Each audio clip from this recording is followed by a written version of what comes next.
Hello everybody. We're back. We're back and it's Chatty Sparkly Runners and we're going to look at the most important run of the week this week. And what will that be? For everybody. And that is the long run. But obviously you need to work out what the long run is for you. And I'll go through what it is, how to get up to a decent long run, and what are the benefits of a long run. That's quite a lot in one video, isn't it? Yeah, but that'd be fine. We'll be fine. We'll do it. And some traps that some people fall into. And next week we'll look at, because lots of people are training for marathons and virtual marathons, we'll look at the long run as a marathon training session. Yeah. Okay. Sounds good. Okay. So, the long run, the most important run of the week. Should we start with beginners? No, I'll do it. I'll tell you what is your long run? And the long run, that's true. yeah, what is the long run? The long run is, if you do every run the same in the week, it's not as good for you. You won't get as good a training effect as if you do one short one and one long one, one short one.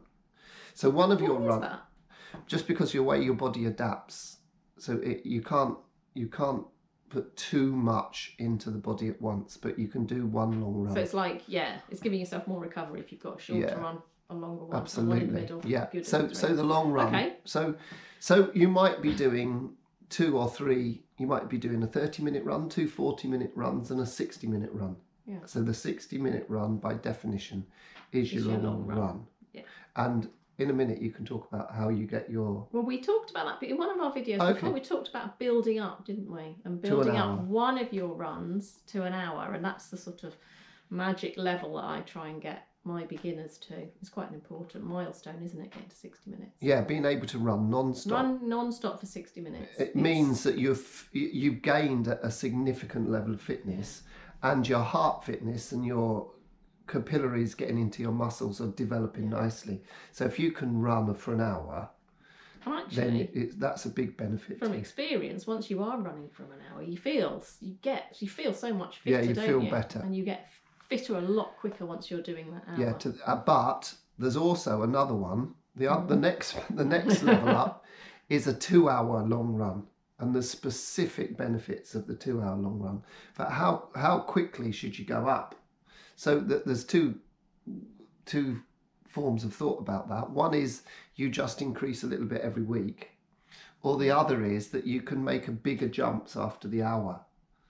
So it might be, because you've got we talked about a very gradual build up. Yeah, very gradual build in our up. last video. Yeah, but you've already got the heart's got stronger and the blood capillaries into the muscles are there.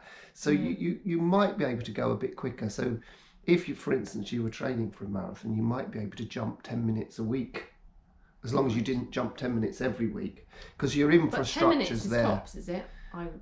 You saying 10 to 15? Yeah, 10 to 15 minutes. Don't suddenly go from an hour to 2 hours, but go an hour to 7. I build it up gradually until you get to an hour and a half, and then once you get to an hour and a half, go an hour and a half, an hour and 40, hour and 45, hour and 50, 2 hours. But does everybody need to run for 2 hours? No, if you want. No. Well, if you want to get faster. Over 5k, I think recommend a 2-hour run for people if they can do it. If they can do it, I think they've got to be running 3 times a week to do it.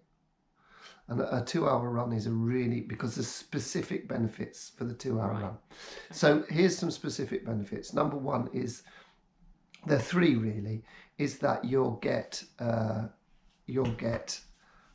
more blood capillaries going into the muscles. So you'll get more. Your body will adjust so that more blood can flow into the muscles. And that happens when you run over 2 hours.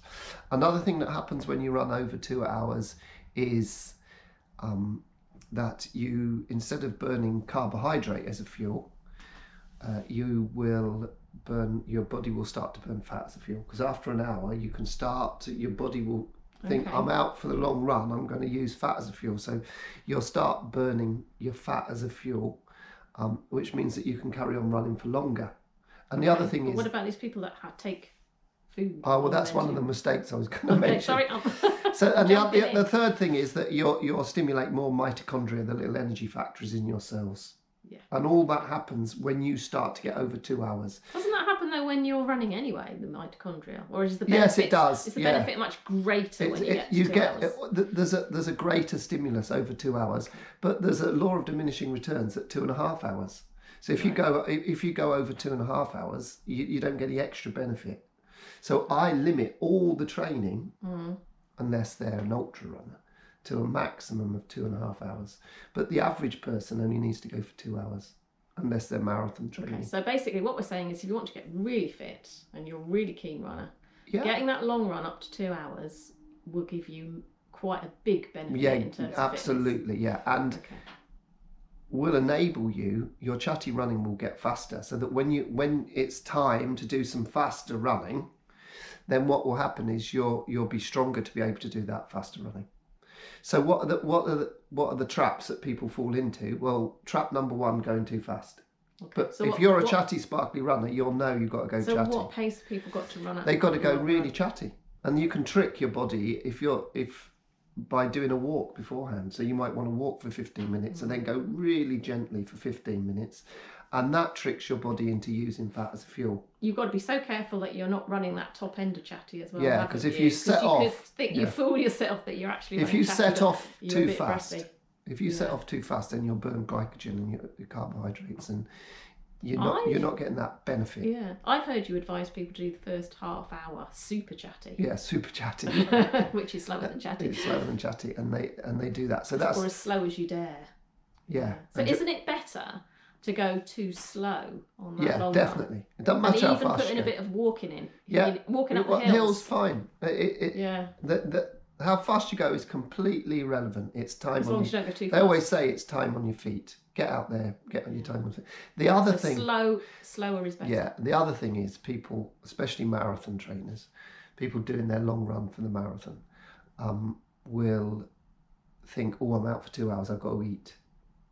So what they do is they have these gels or carbohydrate drink, and what that does, or sweets some people take. Yeah, jelly babies. Which is fine if you're on the marathon. If it's the marathon day, then you need that. Yeah. Because you want as much energy as you can. But when you're training, as soon as you have any of those gels or carbohydrate drinks and things, what happens is your body goes, oh, look at this lovely sugar you're giving me, I'll use it. So it won't use fat as a fuel. So you're not training your body then to use the fat as a fuel. No. And once you've got your fat as a fuel, you'll be able to run forever because you won't run out of energy. You've only got about 2 hours worth of carbohydrate, glycogen in the body, but you've got enough, even if you're a skinny mini. What some people will ask, well, why do you need to eat when you're actually on the marathon? Perhaps we could do that next time. Yeah, we'll look at marathon. The long run of the marathon. The long run of the marathon is a whole topic so itself, many isn't it? different people get so that. Let's get that wrong. that bit until next week. So you've got to go and run as slow as you dare, really nice and slowly on your long run. You've got to enjoy it. You've got to enjoy it. Yeah. Go somewhere nice with a view. And you must train your body to burn fat, so don't take anything to eat. Yeah. Unless you've got specific problems and you are going to run out of energy. Yeah, if you've got a specific health problem, then you'd know all about that anyway. But the average person goes too fast, and they might feed themselves on the run. You mustn't do either of those because it goes against what you're trying to achieve. Taking a drink is fine. A drink of water is fine. Yeah. I don't even do that. I just take a drink of water before I start, and off I go. Drink of water when you get back in. Drink of water so when are there only 2 traps then? Yeah, for now. Of course, the third one is going too quickly. No, not too quickly, going too far. And suddenly, because you should finish, the golden rule is you should finish every run thinking you could do more. And you've got to have good running form. So if you're on your long run and you feel exhausted and you can't carry on, then you've gone too far for your fitness at that time. It's come back to that building up gradually, doesn't it? And that's a good clue. Yeah. And the other thing is, if you're down to a dead man shuffle and your form's shot to pieces and you're not hardly running and you can't lift your feet off the ground. Pick up your mobile and ring for transport. Which has happened to us a few times. I've rung you up a few times sometime. Yeah, I've had enough, come and get me. Yeah. So there we go. So I think that says it. You'll write a bit more up in the blog, will you? I will do, yeah. You've got the 3 traps, and the most important thing is to go. You could go slower on your long run than the other runs, can't you? Yeah, you can. Yeah. I do. Yeah. You've been turning it into a bit of a walk now. Yeah, walk up the hills and a jog and just get out there. Yeah, just get out and enjoy. It's really good for mental health as well. Yeah. Longer runs are really good for It shouldn't be a chore, the long run. It should be something that you go out and look forward to and really enjoy. Yeah. I'm not going to say what, because I'm going to save some things for next week, because I have some specific things and some real stories. I was going to say stories to talk about the marathon long run training that I've seen. So that's a bit of an introduction to the long run. If you have any questions, send them to us. We've got a couple of questions, haven't we? Last week? Either by by the YouTube video or the website or the Facebook group. Facebook group's a good one to use. And we'll carry on next week with a bit more on the long run, with specific reference to the marathon. Or the half marathon. If you want to do one of those. Yeah. And don't forget to visit our website, chattysparklyrunners.co.uk. Good. And I think that's we're modelling. Yes, I've got my new kit. Yeah. My lost top has made a reappearance. Yes, that is typical, isn't it? I order him a new top and the old one reappears. The two old ones reappeared. Good. See you all next time. Bye.